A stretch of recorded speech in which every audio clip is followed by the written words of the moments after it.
I never thought I'd find satisfaction in watching someone's world collapse. But as I handed the keys to the young couple excited about their new home, I caught Nathaniel's reflection in my rearview mirror.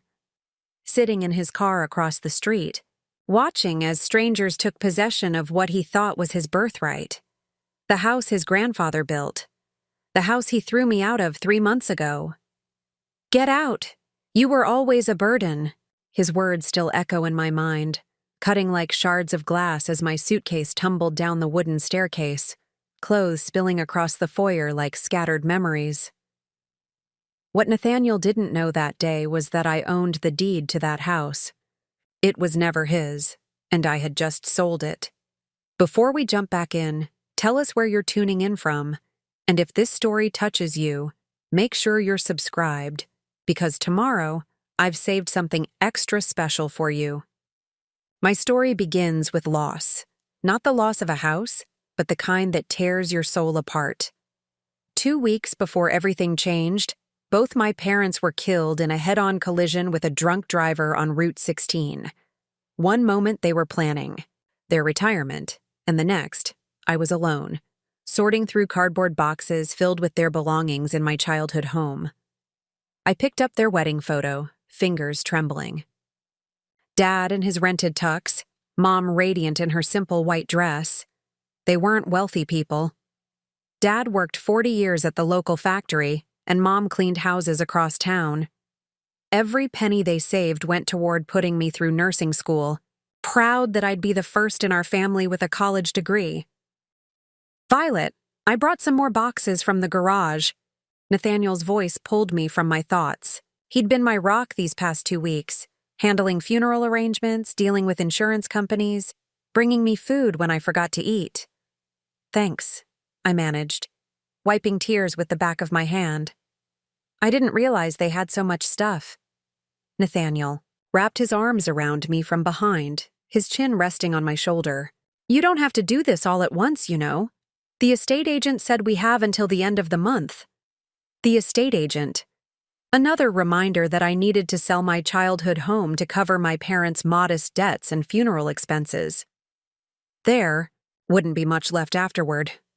"What am I going to do, Nate?" I whispered, leaning into his embrace. "Where am I going to go?" His response came without hesitation. "You'll move in with me, of course. With us. Mom's been wanting to meet you properly anyway." I'd only met Ava Prescott once, briefly at a restaurant. She'd seemed reserved, but Nathaniel spoke so highly of her, and I was desperate for connection. For family. "Are you sure she won't mind?" I asked. Nathaniel turned me around, cupping my face. "It's my house too, Violet. I inherited it from my grandfather, and I want you there." 2 days later, I pulled into the driveway of the Prescott family home, a well-maintained colonial in a respectable neighborhood. Nathaniel carried my suitcases while I clutched a box containing the few keepsakes I couldn't bear to part with. Ava greeted us at the door, her smile not quite reaching her eyes. "Violet, dear, what a difficult time for you." Her hug was brief, perfunctory. "Nathaniel, show her to the guest room, would you?" "Guest room?" Nathaniel frowned. "Mom, I told you. Violet would be staying in my room." "Unmarried under my roof?" Ava's eyebrows rose. "I don't think so." "What would Pastor Richard say?" I felt my cheeks burn. "The guest room is fine, really." That night, as I unpacked my meager belongings, Ava appeared in the doorway. "Nathaniel says you're a nurse?" "Yes," I replied, hanging up my uniform. "I work at Mercy General." She glanced around the room. "Well, I suppose that's better than nothing, though I always hoped Nathaniel would find someone who could stay home like I did. Family should come first, don't you think?" Before I could respond, she added, "Breakfast is at 7 sharp. I don't keep food out all day." The first few weeks in the Prescott home were a blur of grief and adjustment. Nathaniel left for work early. He managed commercial properties for a local real estate developer and returned late. I worked 12-hour shifts at the hospital, trying to lose myself in caring for others when I could barely care for myself. Gradually, I began to notice changes in Nathaniel. He wanted to know where I was going, and with whom. He checked my phone when he thought I wasn't looking. When my friend Jess texted to invite me for coffee, he suggested I was too busy settling in to socialize. "You know her husband left her last year," he remarked. "I don't think she's the best influence right now." Then came the comments about money. When I offered to contribute to household expenses, Nathaniel insisted I save what little I had. Yet, somehow my salary became a joint resource. He'd ask to borrow from my account for vague expenses. When I got my first paycheck after returning to work, he took me shopping for new ties for himself. "You work too hard to worry about finances," he'd say, taking my debit card. "Let me handle it." Ava's criticism became a daily companion. My cooking was too bland. My cleaning wasn't thorough enough. My uniform was inappropriately fitted. When I brought home leftover hospital cafeteria cookies for dessert, she remarked, "Oh, how economical of you." Preparing and narrating this story took us a lot of time, so if you are enjoying it, subscribe to our channel. It means a lot to us. Now back to the story. One evening, after a particularly grueling shift where I'd lost a patient, I collapsed on the edge of the bed and scrolled through nursing job postings. The hospital was cutting hours, and I needed more income if I was ever going to get back on my feet. Nathaniel entered, loosening his tie. "What are you looking at?" "There's a position at Cedar Creek Hospital. Better pay, more regular hours."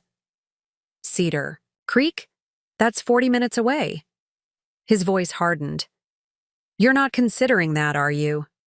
"I need the money, Nate, and it's a step up." "Need money?" He laughed sharply. "What for? You live here rent-free. I pay for everything." "That's just it," I said, straightening my spine. "I don't want to depend on you for everything. I want to stand on my own 2 feet, use my degree for something meaningful." "Meaningful?" His face flushed. "What about supporting me? Being here when I need you? Mom's right. You're so focused on your career that you can't see what's important." "What's important is that I don't lose myself." I hadn't meant to raise my voice, but weeks of bottled emotions came pouring out. My parents worked themselves to the bone so I could have this career, this independence. "Independence?" He grabbed my phone, jabbing at the screen. "Is that what this is about? You want to leave after everything I've done for you?" "That's not— I took you in when you had nothing." His shout echoed through the house. "I gave you a home, family, and this is how you repay me?" I heard Ava's footsteps in the hallway, pausing outside our door, listening. "Nathaniel, please?" I lowered my voice. "I'm grateful, truly, but I need something of my own." His expression shifted, anger morphing into something colder, more calculated. "Fine, apply for your job, but don't expect me to rearrange my life for your career ambitions." That night, he slept in the guest room, and I lay awake wondering how my safe harbor had so quickly become another storm to weather. What I didn't know then was that the real tempest was just beginning, and that my life was about to change in ways I could never have imagined. Never have imagined. Never. The morning after our argument, Nathaniel acted as if nothing had happened. He kissed my forehead before leaving for work, his smile a little too bright, his tone a little too cheerful. But something had shifted between us, a hairline fracture, in what I once thought was solid ground. I had the day off and decided to finish clearing out my parents' house. The realtor was bringing potential buyers tomorrow, and I needed to remove the last of our belongings from the garage and workshop, where Dad had spent countless weekends tinkering with old radios and building birdhouses for Mom's garden. The April buzz. Morning was crisp as I pulled into the driveway one last time. Every visit felt like peeling back a bandage, exposing the raw wound of grief underneath. The silence in the house, once filled with Dad's off-key whistling and Mom's gentle humming, pressed against my eardrums until I could hear my own heartbeat. I unlocked the side door to Dad's workshop. Dust motes danced in the slanted sunlight through the windows as I worked methodically, sorting tools to donate, tossing worthless junk, and setting aside the few keepsakes I could justify keeping in my limited space at Nathaniel's house. In the Alai back corner, partially hidden by an old tarp, stood Dad's heavy toolbox, a massive steel behemoth he'd bought at an estate sale 20 years ago. The bottom drawer stuck, as it always had. I yanked harder, the metal finally giving way with a screech. Inside lay Dad's precision tools, each in its designated spot. Something about the drawer's dimensions seemed off, though. It wasn't as deep, as it should be, given the height of the toolbox. Curious, I removed the tools and felt along the bottom. My fingers caught on a nearly invisible seam, a false bottom. With trembling hands, I pried up the metal panel. Stacks of cash lay neatly arranged beneath, $100 bills bound with rubber bands, each stack exactly the same height. Beside them was a sealed envelope with my name written in Dad's careful handwriting. My heart thundered against my ribs as I tore it open. Violet, if you're reading this, then your mother and I are gone. This money was meant for your education, but we managed without touching it. There's $1.1 million here, the result of your grandfather's life insurance policy that came to me when you were just a baby. Mom wanted to tell you about it, but I insisted we save it for when you might truly need it. Seems that time has come. Don't let anyone know about this money until you decide what to do with it. People change when money is involved. We love you, Firefly. Make good choices. Dad. I sat on the concrete floor, letter clutched to my chest, surrounded by the ghosts of my parents and the weight of their final gift. An hour passed before I could move, before I could think clearly enough to form a plan. I couldn't take this much cash to Nathaniel's house, not with Ava's prying eyes, and especially not after witnessing how Nathaniel had begun controlling my modest nursing salary. I drove to 3 different banks in neighboring towns, opening new accounts at each, distributing the money to minimize questions. By afternoon, the cash was secured, the letter hidden in my bra, and the false bottom replaced in the toolbox. Oh. The drive back to Nathaniel's, my phone rang through the car speakers. His voice filled the space, uncharacteristically tense. Where have you been? I've called 4 times. At my parents' house, I replied, guilt inexplicably washing over me. Final cleanup before the showing tomorrow. Well, hurry home. We need to talk. It's important. Before we jump back in, tell us where you're tuning in from. And if this story touches you, make sure you're subscribed, because tomorrow I've saved something extra special for you. When I arrived, Nathaniel was pacing in the kitchen, his usually immaculate hair disheveled as if he'd been running his hands through it repeatedly. Ava sat at the table, her face a mask of concern. There you are, Nathaniel said, pulling me into a tight embrace. I've been worried sick. I told you where I was. I pulled back, studying his face. What's wrong? He guided me to the table, his hand firm on my lower back. I need to talk to you about something, a business opportunity. What? Followed was a carefully rehearsed pitch about a sure-thing investment property. Nathaniel's eyes gleamed as he described the potential returns, how this one deal could set us up for life. All he needed was capital, specifically whatever I'd received from selling my parents' house. The sale hasn't gone through yet, I said, carefully. And the proceeds will barely cover their outstanding medical bills and funeral costs. But surely there must be something, he pressed. Insurance? Retirement accounts? Your father worked for decades at that factory. I shook my head, the letter burning against my skin.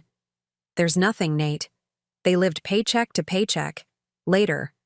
That night, as Nathaniel showered, a notification popped up on his laptop, which he'd left open on the bed. An email from someone named Marcus. Final notice, payment due. My stomach knotted. I shouldn't look.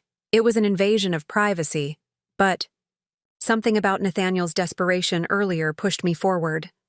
The email detailed missed payments on a high-interest loan, references to previous extensions, threats of legal action. I quickly searched through his email, finding dozens of similar messages dating back months. Then I noticed the folder labeled Statements. Inside were PDFs of credit card bills with staggering balances, loan agreements with predatory terms, and notices from collection agencies. Nathaniel was drowning in debt. I closed the laptop just as the shower shut off. While he dressed, I feigned sleep, my mind racing. Preparing and narrating this story took us a lot of time, so if you are enjoying it, subscribe to our channel. It means a lot to us. Now back to the story. The next morning, I waited until he left for work before searching his desk. Hidden beneath tax documents were more statements. At least 6 maxed-out credit cards and 3 personal loans. The total approached $400,000. Over the next week, something strange happened. Nathaniel transformed into the attentive, loving boyfriend I'd first met. He brought me flowers, suggested weekend getaways, and one evening, over an expensive dinner, I couldn't understand how he could afford. He took my hand across the table. "Let's get married," he said simply. "Next week. Just us and a few family members at the courthouse."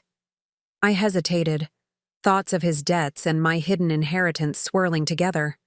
"Why the rush?" "Life's too short," he replied, squeezing my hand. "Your parents taught us that. I don't want to waste another day not being your husband." Maybe it was vulnerability. Maybe it was fear of being alone. Whatever the reason, I heard myself say yes. The courthouse ceremony was brief.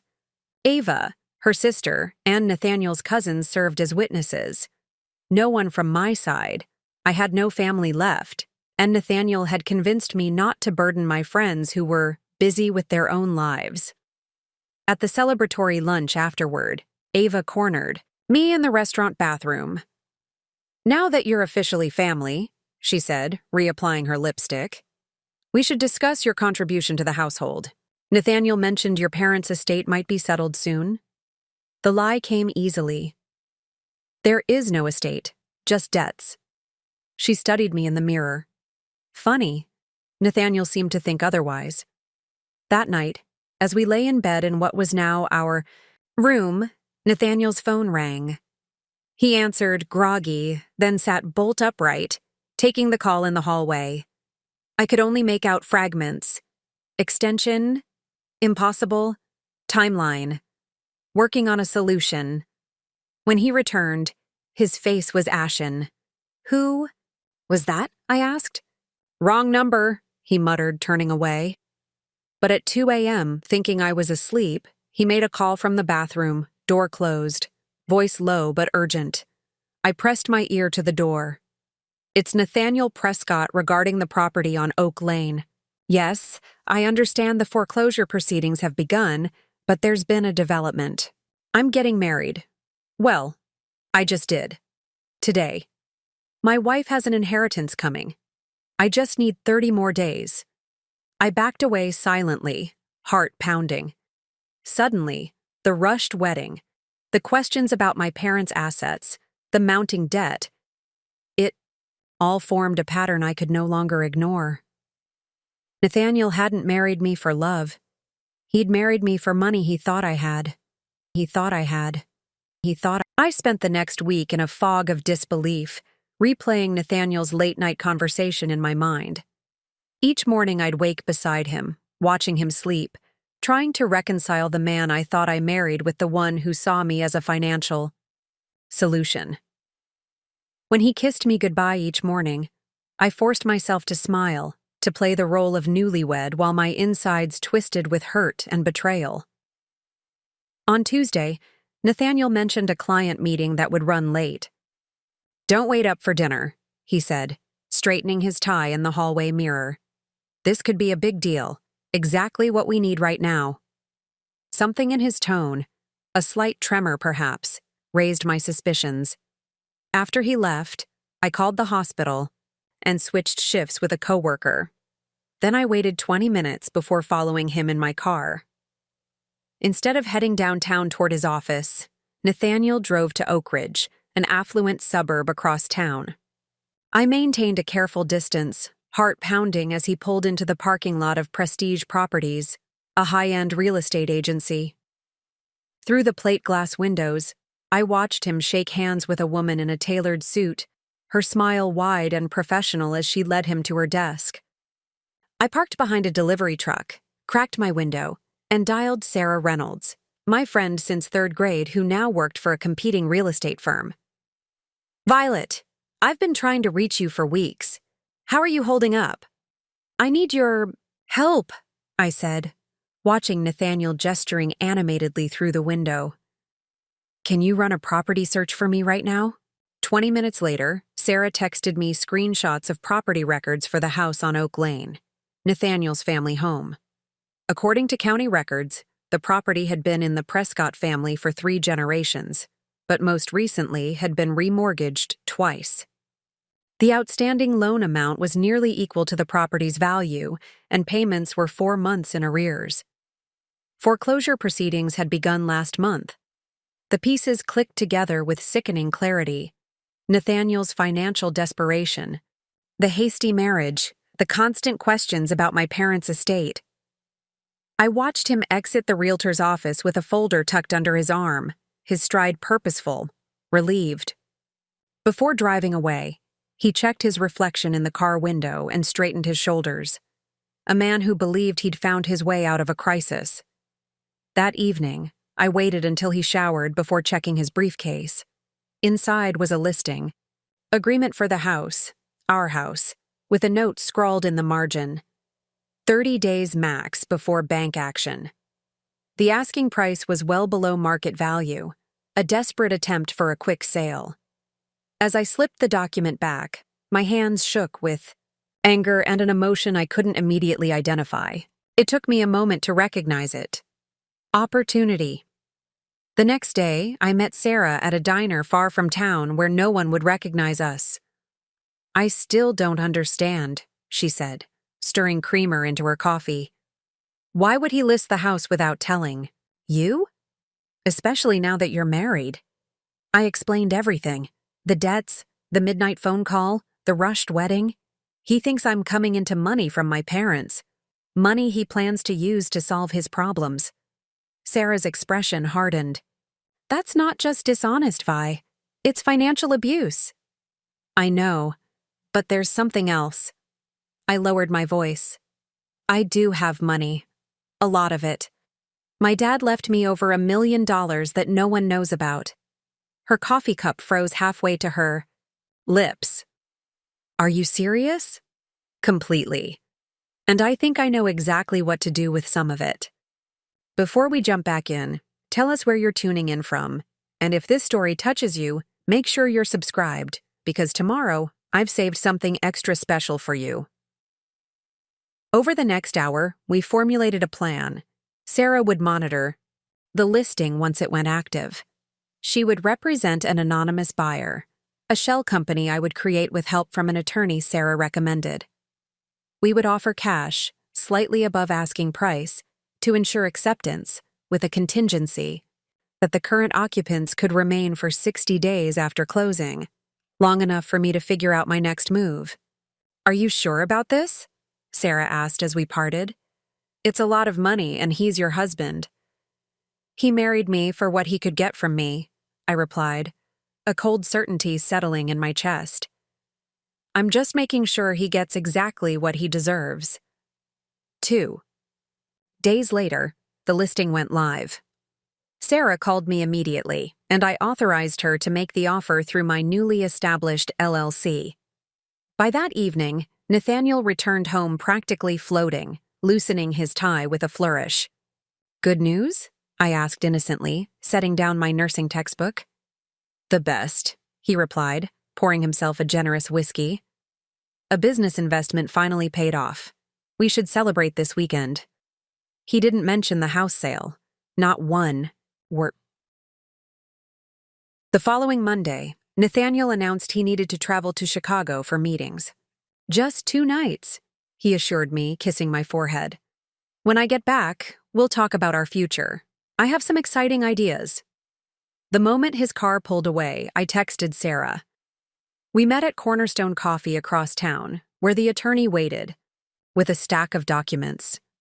I read each page carefully before signing, the weight of what I was doing both terrifying and exhilarating. Congratulations, the attorney said, shaking my hand. You now own the property at 1847 Oak Lane. I wrote a check for the full amount plus closing costs, $423,000.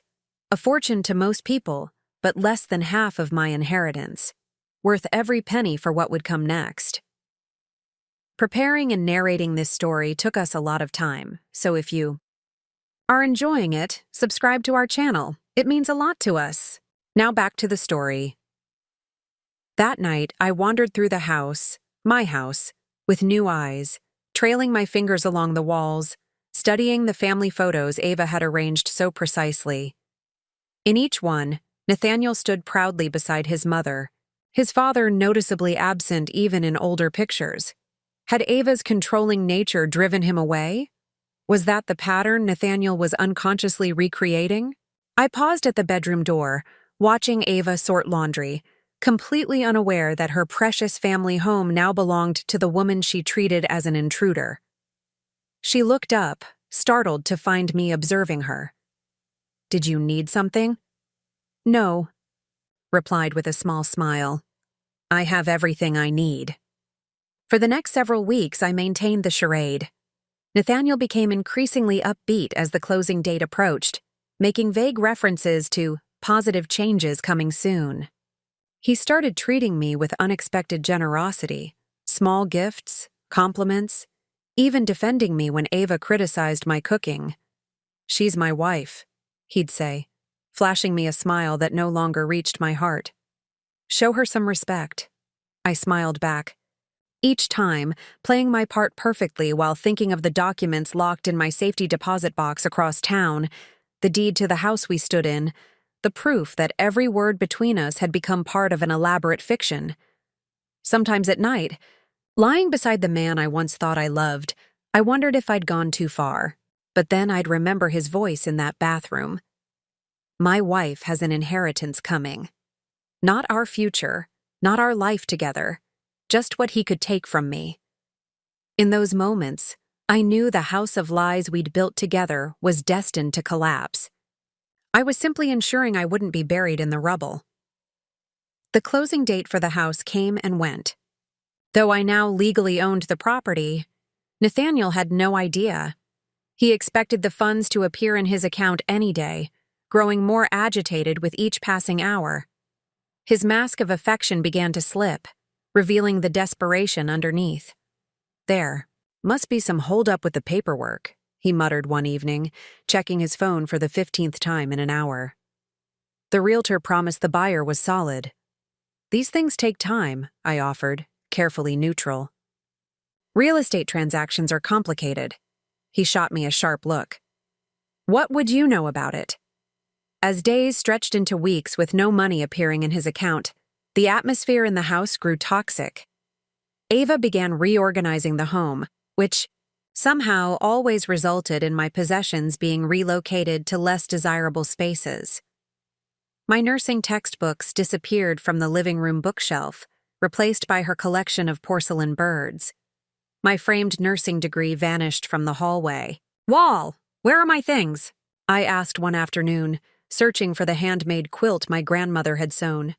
Ava barely glanced up from her crossword puzzle. "I put them in the basement for now. This is a Prescott home, dear. It should reflect our family history, not yours." Bit my tongue, remembering the deed with my name on it locked safely away. Our family history. If only she knew.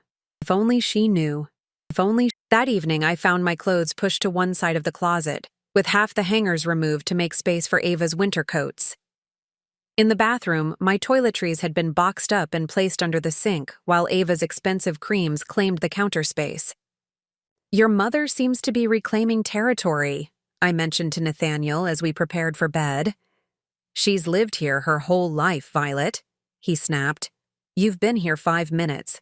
Maybe try adapting instead of complaining." His words stung. but the coldness behind them hurt more. The man who had held me through my grief, who had promised to be my shelter in the storm, was gone. In his place stood a stranger whose eyes calculated my worth in dollars and cents and found me wanting.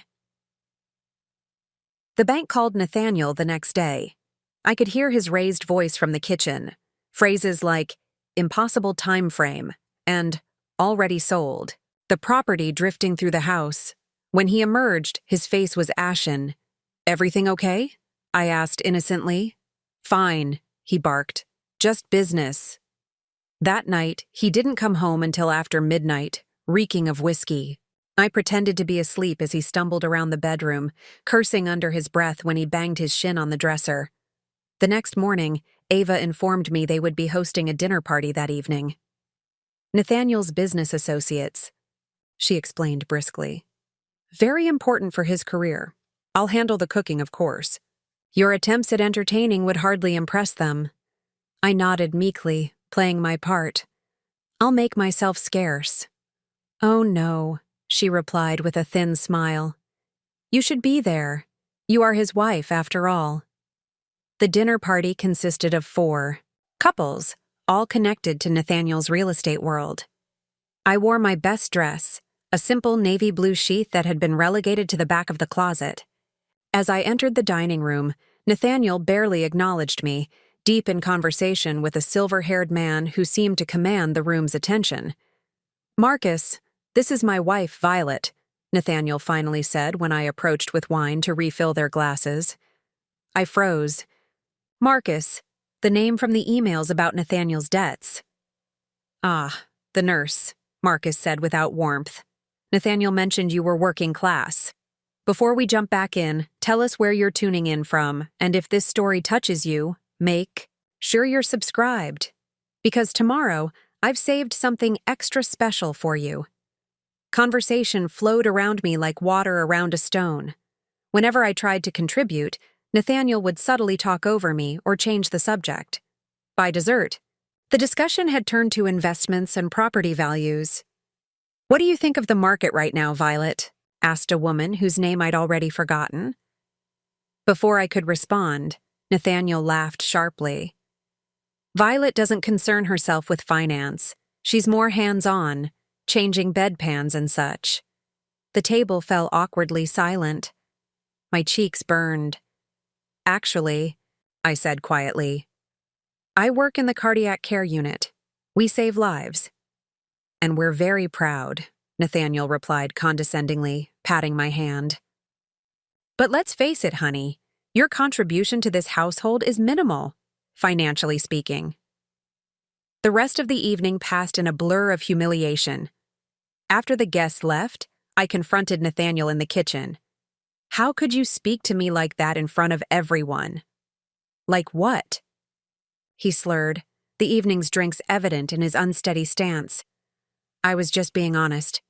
You contribute nothing here. Nothing. I'm your wife. A wife is supposed to be an asset." His voice turned ugly. "So far, you've been nothing but a liability."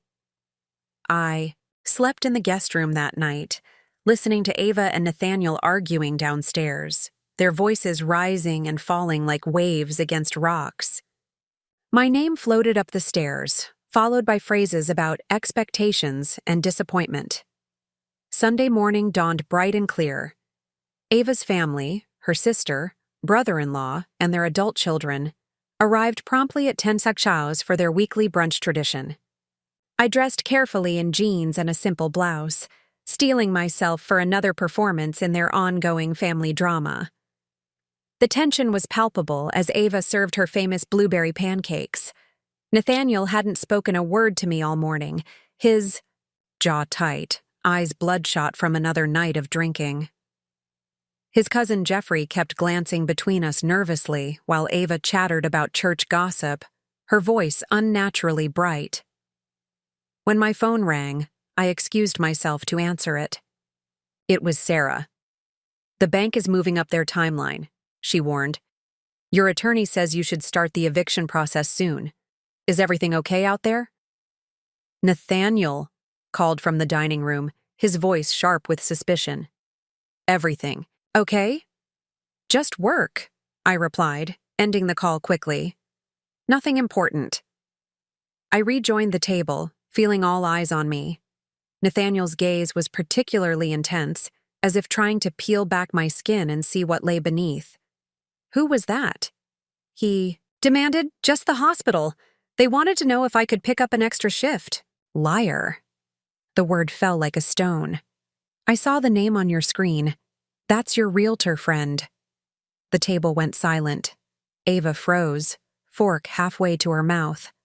Why would Sarah be calling you? Nathaniel continued, rising slowly from his chair. Unless you know something about my house sale falling through. I don't know what you're talking about, I managed, my heart hammering. 3 weeks, he hissed. 3 weeks since closing with no money, the bank calling every day, and suddenly your friend from the competing agency is calling on a Sunday. Morning. He advanced toward me, and I instinctively backed toward the stairs. What did you do? His voice rose with each word. Did you interfere? Did you tell the buyer something? Nathaniel, you're scaring me. Preparing and narrating this story took us a lot of time, so if you are enjoying it, subscribe to our channel. It means a lot to us. Now back to the story. I want you out, he snarled, grabbing my arm. Pack your things and get out of my house. Nate? Stop! I tried to pull away, but his grip tightened. I took you in when you had nothing, he shouted, dragging me toward the stairs. I gave you everything.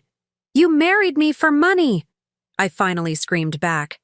You thought I had an inheritance. The silence that followed was deafening.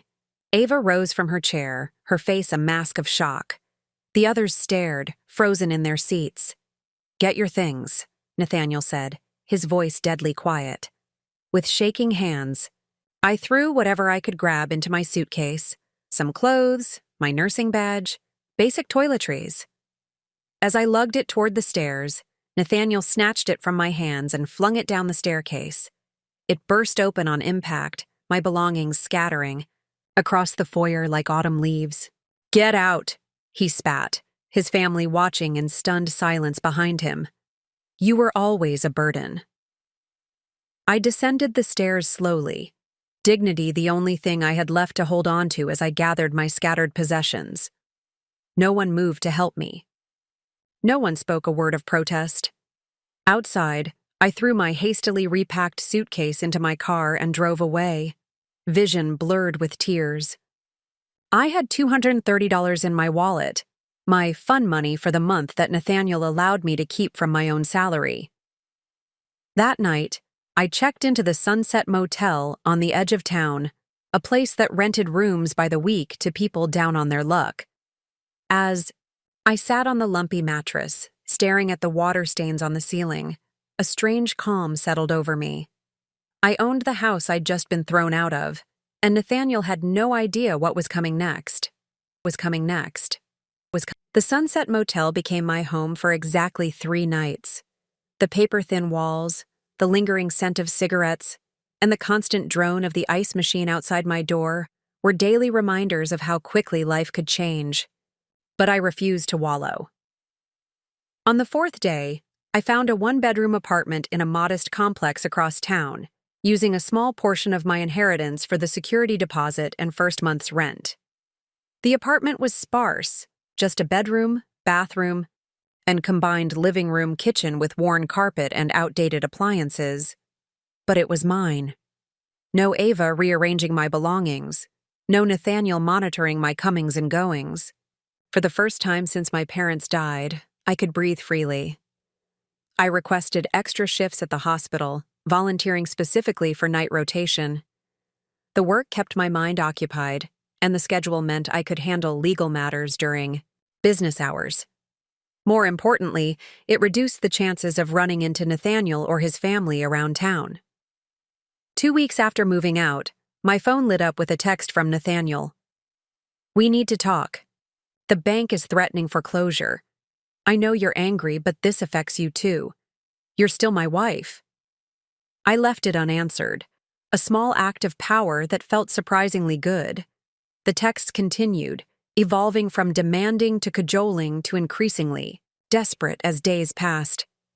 "Violet, please, I made a mistake. We can work this out. The electric company is threatening to cut service. This is serious." My mother is beside herself with worry. "This house has been in our family for generations. I've been trying to reach you about the mortgage. The bank won't work with me anymore." Each message confirmed what I already knew. Nathaniel was drowning.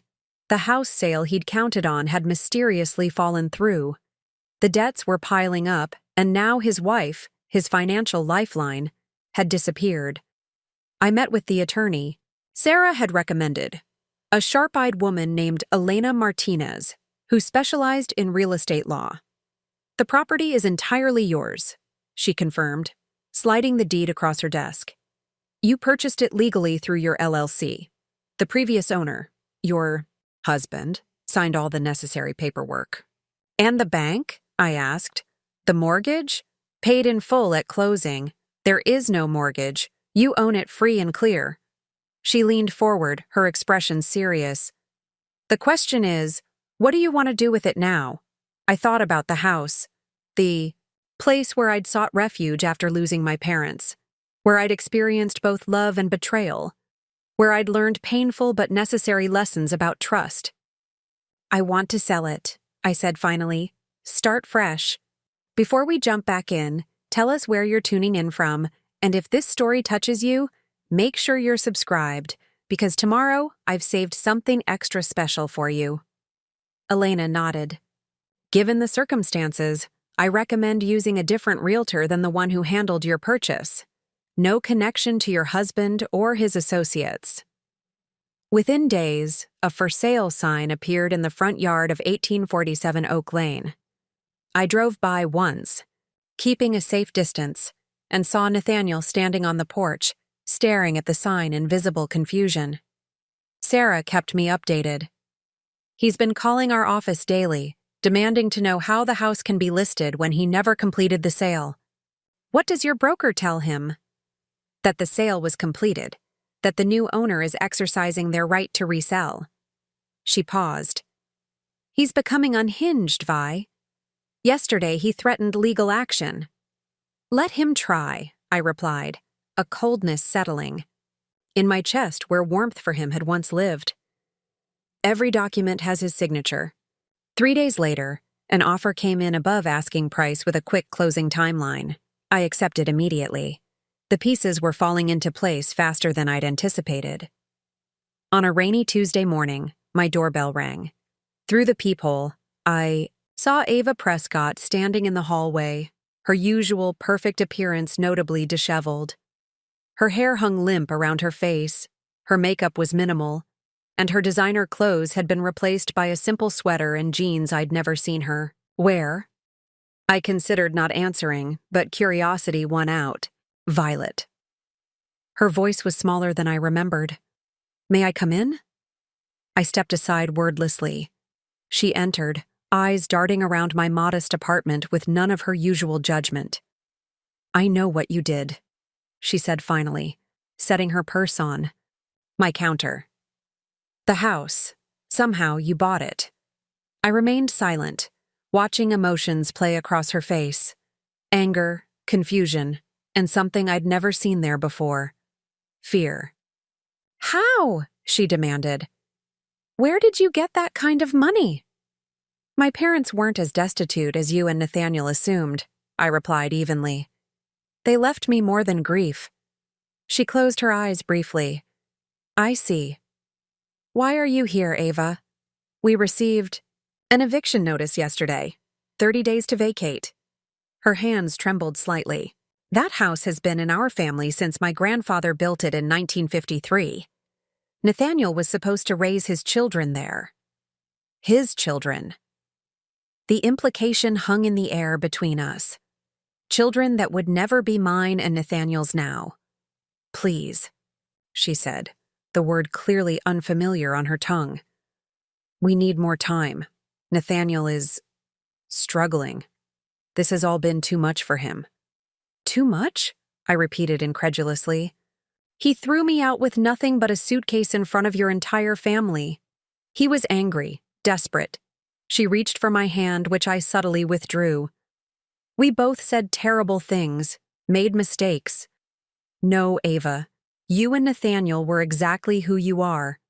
The mistake was mine for not seeing it sooner. She straightened, some of her old haughtiness returning. So this is revenge, then? Buying our home out from under us? This is justice, I corrected her. Nathaniel married me believing I had money. He could use to solve his problems. He lied to me about the house, about his finances, about everything. I simply ensured he faced the consequences of his actions. By making us homeless! Her voice cracked. You have 30 days and substantial resources. I had hours and $200. I moved toward the door. The eviction timeline stands. Preparing and narrating this story took us a lot of time, so if you are enjoying it, subscribe to our channel. It means a lot to us. Now back to the story. As I opened the door, she made one last desperate attempt. He still loves you. He's been a wreck since you left. I smiled sadly. No, Ava.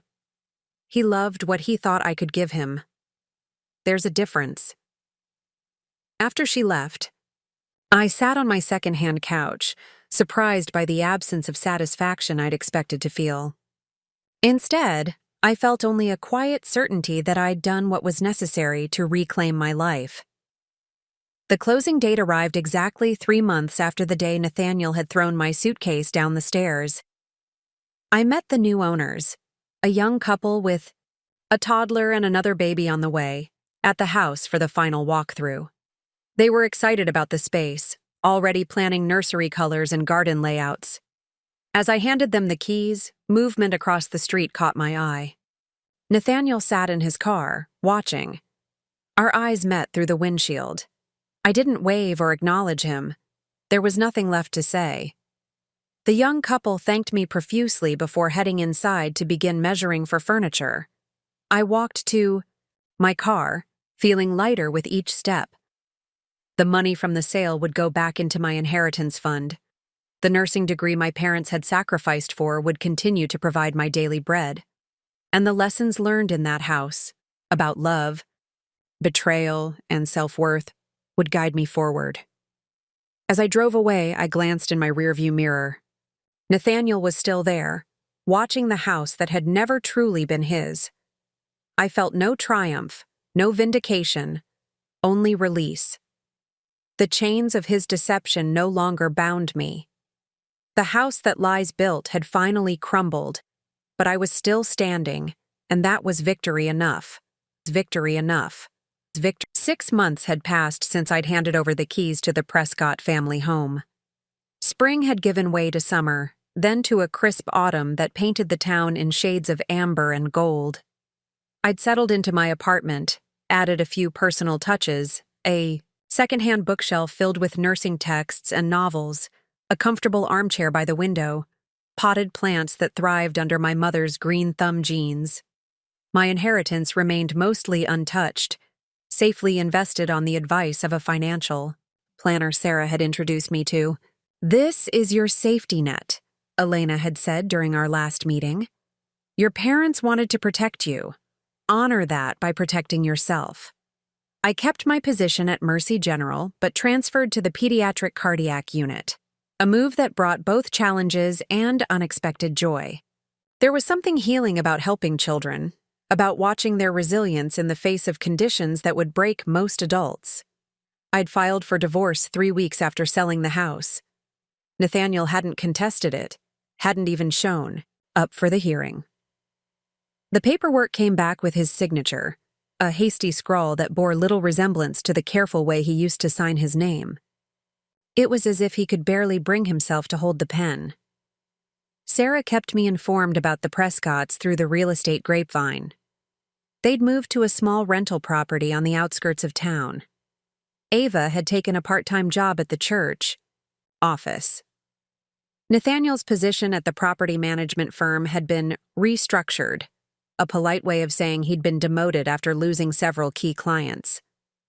I told myself I didn't care, that their struggles were the natural consequence of years of financial mismanagement and manipulation. Yet sometimes, in the quiet hours before dawn when my shift ended, I'd find myself wondering if I could have handled things differently. Not for Nathaniel's sake, but for my own. "You did what you had to do," Sarah insisted over coffee one Saturday morning. "He married you under false pretenses. He was going to drain you financially. You protected yourself." "I know," I replied, stirring my latte absently. "But sometimes the victory feels hollow." "That's because you're a good person, Vi." She squeezed my hand. "Unlike some people we could name." Before we jump back in, tell us where you're tuning in from, and if this story touches you, make sure you're subscribed, because tomorrow I've saved something extra special for you. It was during that same coffee meeting that Sarah mentioned she'd seen a commercial property listing that caught her attention. "It's that old brick building on Maple Street," she said, pulling up the listing on her phone. "The one that used to be a medical supply store. It's been empty for years, but the bones are good." I glanced at the listing without much interest. "What about it?" "It's being sold as part of a bankruptcy proceeding." "Guess who owned it?" My coffee cup paused halfway, to my lips. "Nathaniel?" "Not directly.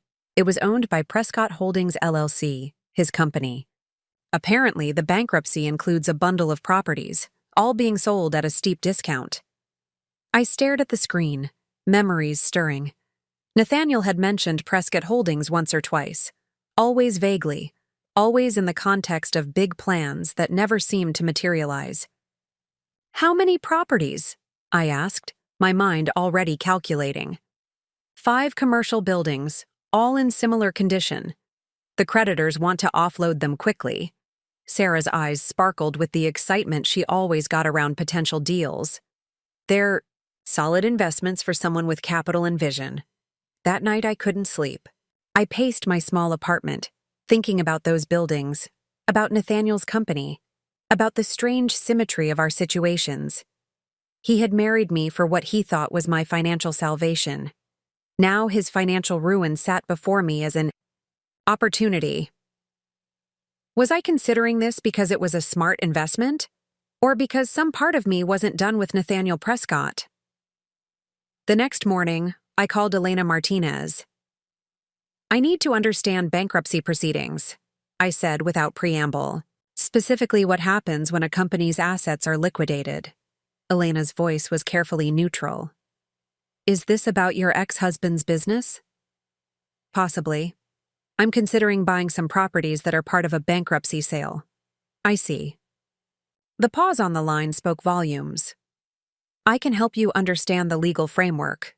But Violet, I need to ask, are you sure you want to get involved in anything connected to your ex?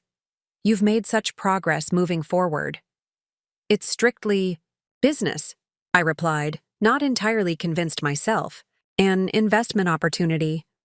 "If you say so." She didn't sound convinced either. "Let's meet tomorrow. I'll walk you through how these proceedings typically work." Preparing and narrating this story took us a lot of time, so if you are enjoying it, subscribe to our channel. It means a lot to us. Now back to the story. The bankruptcy auction was held in a sterile conference room at the county courthouse. I arrived early, dressed in a charcoal pantsuit I'd purchased specifically for the occasion, a far cry from my usual scrubs or casual clothes. Sarah sat beside me, reviewing the property details one last time. "Remember," she whispered, "stick to our maximum bid. These buildings need work, and renovation costs add up quickly." I nodded, scanning the room. About 20 people had gathered. Developers, investors, a few curiosity seekers. And then, at the back of the room, a familiar figure slipped in. Nathaniel looked thinner than when I'd last seen him, his once immaculate suit hanging loosely on his frame.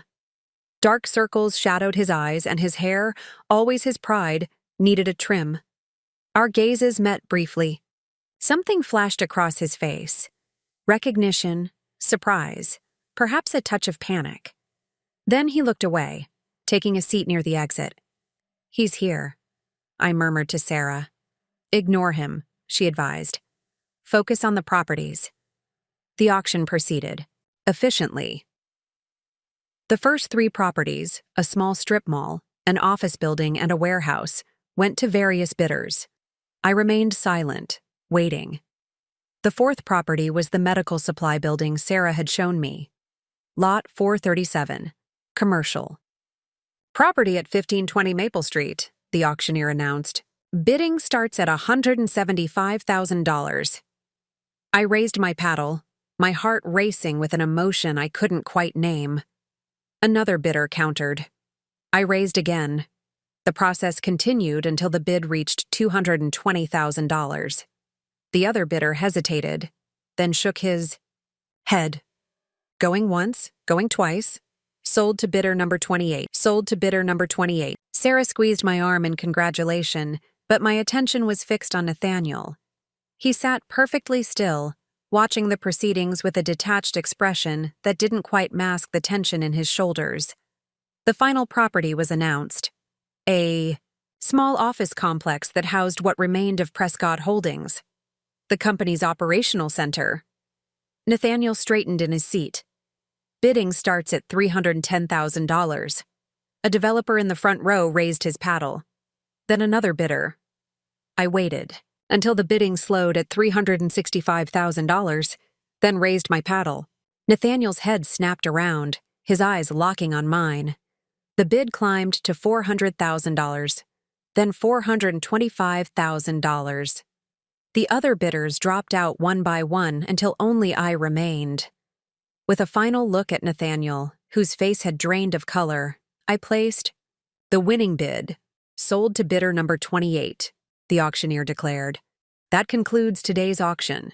As people gathered their belongings and filed out, I remained seated, a strange calm settling over me.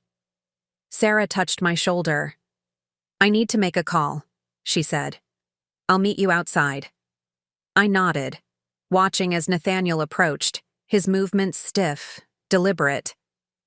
He stopped before me, hands shoved deep in his pockets. "Why?"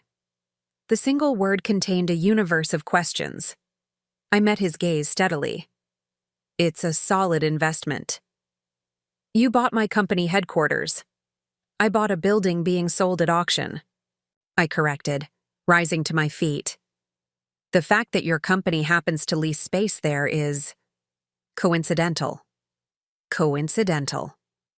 He repeated the word with a bitter laugh. "Just like it was coincidental that someone bought our house right before foreclosure? That was you too, wasn't it?" I didn't answer, but my expression must have confirmed his suspicions. "You had money all along," he said, realization dawning in his eyes. "When I married you." "When you married me," I interrupted quietly, "you thought I was your financial salvation. How does it feel, Nathaniel, to discover I actually am, just not in the way you planned?" He flinched as if I'd slapped him. "What happens now? You're my landlord? You evict me? Finish destroying what's left of my business?" I gathered my purse and the auction documents, considering his question seriously. For months, I'd imagined this moment, confronting Nathaniel from a position of power, watching him squirm as I had squirmed under Ava's judging gaze and his controlling grip.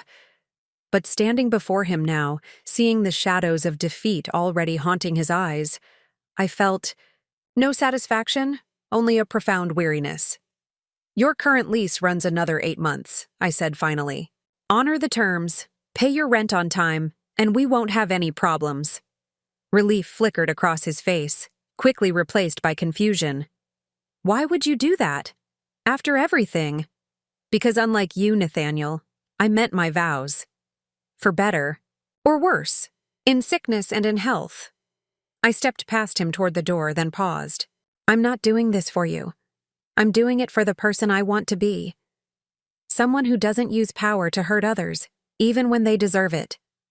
As I reached the door, his voice stopped me one last time. "I did love you, Violet. In my way." I looked back at him, This man who had once been the center of my world. Your way wasn't love, Nathaniel. It was ownership. I hope someday you learn the difference. Outside, the October air filled my lungs with the scent of fallen leaves and new beginnings. Sarah waited by her car, eyebrows raised in question. Everything okay? Yes, I said, surprising myself with how true it felt. Everything is exactly as it should be. That evening, as I sorted through the auction documents, I came across the incorporation papers for Prescott Holdings. The company had potential. Good. Client relationships. A decent business model undermined by Nathaniel's financial mismanagement. With the right leadership, it could thrive. I picked up my phone and dialed Elena's number. Is it possible? I asked when she answered. To acquire a company through its debt? Not just the buildings, but the business itself? It's complicated, she replied. But possible. Why do you ask? I looked out my window at the city lights spread before me like earthbound stars, each one representing lives and stories I would never know. I think it's time I put my inheritance to work, I said. Not just for myself, but for something larger. Are you sure about this, Violet? Running a company is a world away from nursing. I'm not saying goodbye to nursing, I clarified. Just expanding my horizons. My parents saved this money so I could build a secure future. What better security than creating something of my own? 3 months later, I stood in the newly renovated offices of Prescott Holdings, soon to be renamed Firefly Properties, after my father's nickname for me. The staff had gathered in the conference room, faces curious and apprehensive. They'd weathered months of uncertainty as the company teetered on the brink of collapse. Many of you know me as the new owner of this building, I began. Today, I'm here to announce that I've acquired controlling interest in the company itself. There will be changes, but I believe in the foundation you've built. Together, we can create something stronger. As questions came, about jobs, about direction, about the future, I answered with the calm confidence I'd developed in pediatric cardiac emergencies. When uncertainty looms, clarity matters most. Only one question gave me pause. What about Mr. Prescott? Asked a young woman from accounting. Will he still be involved? I'd considered this carefully in the weeks leading up to the acquisition. Nathaniel knew the business, knew the clients. Despite his financial failures, he had built relationships that were valuable. Mr. Prescott has been offered a position in client relations, I said. He'll report to the new management team, should he accept. The meeting continued, but my mind drifted to the letter I'd sent Nathaniel the previous day, outlining the terms of his potential employment. Not as owner or executive, but as an employee with clear boundaries and expectations. It was more than he deserved, perhaps, but it wasn't about deserving. It was about moving forward without being weighed down by the past, either by love or by hatred. I'd ended the letter with a simple truth. Sometimes losing everything is the only way to discover what truly matters. I didn't know if he would accept. Part of me hoped he would, not for reconciliation, but for the possibility of redemption. Everyone deserves the chance to rebuild, to learn, to grow beyond their mistakes. As the meeting concluded and I walked through what was now my company, I felt a sense of purpose I hadn't experienced since before my parents died. The inheritance they'd left me wasn't just money. It was possibility, opportunity, a second chance at defining my own path. The office that had once been Nathaniel's stood empty, awaiting new purpose. I stepped inside, running my fingers along the polished desk that had witnessed so many of his financial schemes and desperate maneuvers. On Monday, either Nathaniel would walk through that door as an employee, humbled but given a path forward, or his absence would speak volumes about his inability to accept the new reality. Either way, I would continue building something meaningful from the ashes of what we'd both lost. My phone buzzed with a text from Sarah. Dinner to celebrate your first day as CEO? I smiled, typing back, absolutely. 7 p.m.? As I turned to leave, my reflection caught in the window, straight-backed, clear-eyed, steady. Not the broken woman who had gathered her scattered belongings from the foyer of a house built on lies. Not the grieving daughter overwhelmed by loss. Someone newer, stronger, forged in the fire of betrayal but not consumed by it. Whatever happened next, whether Nathaniel accepted my offer or disappeared from my life entirely, I was ready. Not because I had money or power or control, but because I had finally learned what my parents had tried to teach me all along. True wealth isn't measured in dollars, but in the strength to stand alone and the wisdom to know when to offer mercy.